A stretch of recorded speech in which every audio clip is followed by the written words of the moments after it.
دوستو السلام علیکم۔ امید ہے آپ سب لوگ خیریت سے ہوں گے۔ تو چلے آج ہم ایک اہم مسئلے پر بات کرتے ہیں۔ وہ ایک اہم مسئلہ ایسا ہے جو ایک بڑی اہمیت کا حامل ہے، بڑی اہمیت رکھتا ہے۔ قرآن اور حدیث میں اس کی کئی جگہ قرآن اور حدیث سے معلوم بھی ہوتا ہے اس کی اہمیت کتنی ہے اس پر۔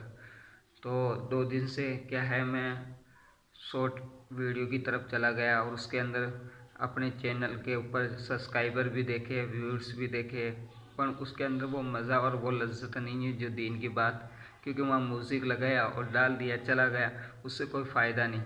دنیا کا تو فائدہ ہو سکتا پر دین کا کوئی فائدہ میرے کو نظر نہیں آیا، اس لیے میرا دل کو یہ چیز پسند نہیں آئی اور میں نے سوچا، میں نے ایک نیت کری کہ میں آپ صلی اللہ علیہ وسلم کی تعلیمات جو میں نے سیکھی ہیں وہ لوگوں تک پہنچاؤں اور اس کے ذریعے سے اپنے نبی کی محبت دل میں زندہ کروں اور اپنے اللہ کو راضی کروں۔ تو میرے عزیزو، اس کے لائن سے یہ ویڈیو آپ کے سامنے ڈال رہا ہوں، تو آپ لوگ دھیان اور توجہ سے اس کو سنیں اور اس پر عمل کریں، تاکہ ہماری زندگی میں اللہ کے رسول صلی اللہ علیہ وسلم کا لایا ہوا دین زندہ ہو جائے، ان کا طریقہ ہماری زندگی میں آ جائے، تاکہ ہماری دنیا اور آخرت دونوں بن جائے اس کے لیے۔ اور میرا مقصد بھی یہ ہے کہ نبی پاک صلی اللہ علیہ وسلم کی امت کو جو ذمہ داری اللہ رب العزت نے دی ہے، جس کی تعریف بھی اللہ نے اس امت کی بیان فرمائی ہے قرآن کے اندر ہے، کنتم خیر امت اخرجت للناس تأمرون بالمعروف، تم بہترین امت و لوگوں کی رفع اور رسانی کے لیے نکالی گئی ہو، یعنی اچھائی کا حکم کرتے ہو، برائی سے روکتے ہو۔ تو ہم سب کا فرض کیا بنتا ہے کہ ہم لوگوں کو اچھائی کا حکم کریں، اچھائی کی طرف لوگوں کو بلا کے لائیں اور برائیوں سے لوگوں کو روکیں، کہ اس سے روکیں، تاکہ اپنی خود کی زندگی میں بھی دین زندہ ہو اور لوگوں کی زندگی میں بھی دین زندہ ہو اور ایمان کو سیکھ کر اللہ کو راضی کرنے والے بن جائیں، تاکہ اس کی بھی دنیا بن جائے اور ہماری بھی دنیا بن جائے۔ حدیث کے اندر ہے کہ ایک مسلمان دوسرے مسلمان کا آئینہ ہے، آئینے کی طرح ہے بھائی، یعنی جو اپنے لیے پسند کرے وہ اپنے بھائی کے لیے پسند کرے، اور پسند کیا کرے، میرا بھائی دنیا اور آخرت دونوں جہاں میں کامیاب ہو جائے، کیونکہ یہی اصل کامیابی ہے۔ تو آج ہم آپ کے سامنے جو اہم مسئلہ ہے وہ رکھنے جا رہے ہیں، وہ مسئلہ دینی اعتبار سے کتنا اہمیت کا حامل ہے۔ تو شروع کرتے ہیں دوستو ہم سب۔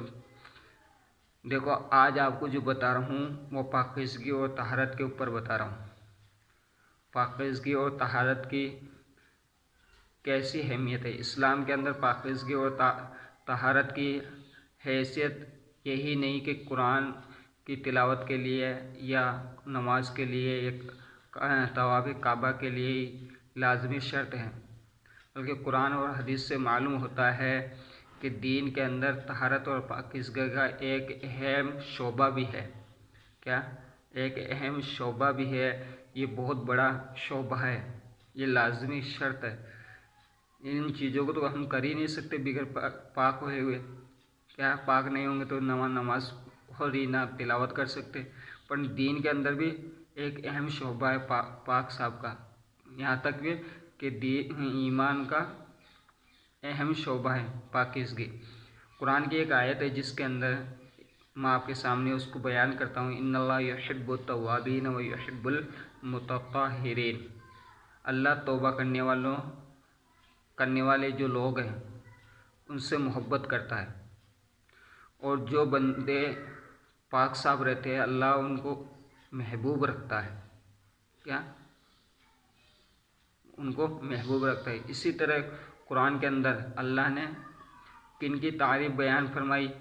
قبا کی ایک بستی کی جس میں پاک صاف لوگ رہتے تھے، ان کی قرآن میں ان کی تعریف، اہل ایمان کی تعریف بیان فرمائی۔ کیا؟ رجال یحبون ان یتطہروا واللہ یحب المطہرین۔ کیا بیان فرمائی ان لوگوں کے بارے میں؟ اس میں ہمارے ایسے بندے بڑے پاکیزگی پسند ہیں۔ کیا؟ بڑے پاکیزگی پسند ہیں۔ تو اللہ پاکیزگی کو بہت پسند کرتے ہیں اور پاکیزگی پسند ہے، اور اللہ تعالیٰ خوب پاک صاف رہنے والے بندوں سے محبت کرتے ہیں۔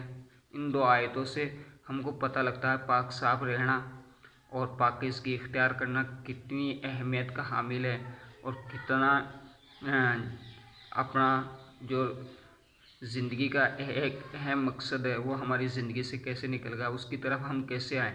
تو ہم قرآن و حدیث سے معلوم کریں کہ پاک صاف ہونے کے لیے کیا چیز شرط ہے، کس چیز کو ہم کو سیکھنا چاہیے، کیسے رہنا چاہیے، اس کے مسائل معلوم کریں۔ تو آپ لوگوں سے درخواست ہے کہ پوری ویڈیو کو واچ کرنے کے بعد چینل سے ضرور جڑ جائے، تاکہ آگے اور بھی مسائل پاکیزگی کے بتائیں گے۔ جیسے غسل میں 3 فرض ہیں، ان کو پورا نہیں کریں گے تو غسل نہیں ہوگا، غسل نہیں ہوگا تو پاک نہیں ہوں گے، اور پاک نہیں ہوئے تو یہ ساری چیزوں سے ہم محروم ہو جائیں گے، اللہ کی محبت سے بھی محروم ہو جائیں گے۔ کیا اللہ محبوب رکھتا ہے پاک صاف رہنے والے بندوں کو؟ تو آپ صاحب ہمیشہ مسلمان کا فرض یہ ہے کہ وہ ہمیشہ پاک صاف رہے، بلکہ ناپاک نہ گھومے۔ کیا کرو گے انشاءاللہ اس پر عمل، اور آپ صلی اللہ علیہ وسلم کی محبت اپنے دل میں زندہ کرو، اللہ کو راضی کرنے کی فکر کرو، پھر دنیا تمہاری غلام بنے گی انشاءاللہ۔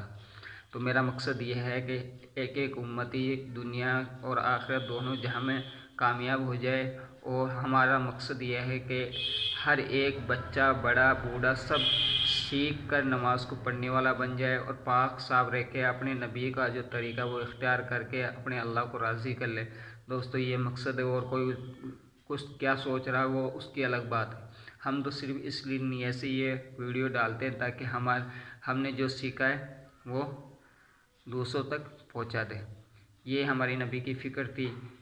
ہمارے نبی آخری وقت میں بھی ربی حبلی امتی، اللہ میری امت کا کیا ہوگا، اور ان کے صحاباؤں نے اس دین کے لیے بہت ساری قربانیاں دی ہیں، انہوں نے اس دین کی اہمیت اور طاقت کو سمجھا تھا، اپنے گھروں کو اجاڑ دیا، بیویوں کو بیوہ کر لیا، بچوں کو یتیم کر لیا، خود شہید ہو گئے۔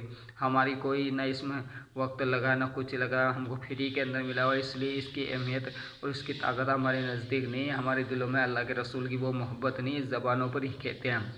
اللہ کا جو یقین ہے وہ دل میں نہیں ہے، ہم زبانوں پر کہتے کہ اللہ کرتے ہیں۔ ارے بھائی اس کو نہیں کہتے، ہم تو اختیار کرو اس چیز کو۔ ایک عقل مند کو یہ کہا جائے، ایک دماغ دار کو یہ پوچھا جائے کہ بھائی بتا اس چیز کو کھانے سے کیا ہوگا، تو وہ یہ کہے گا اس سے یہ نقصان ہوگا، اور وہ کھا سکتا ہے پھر اس چیز کو؟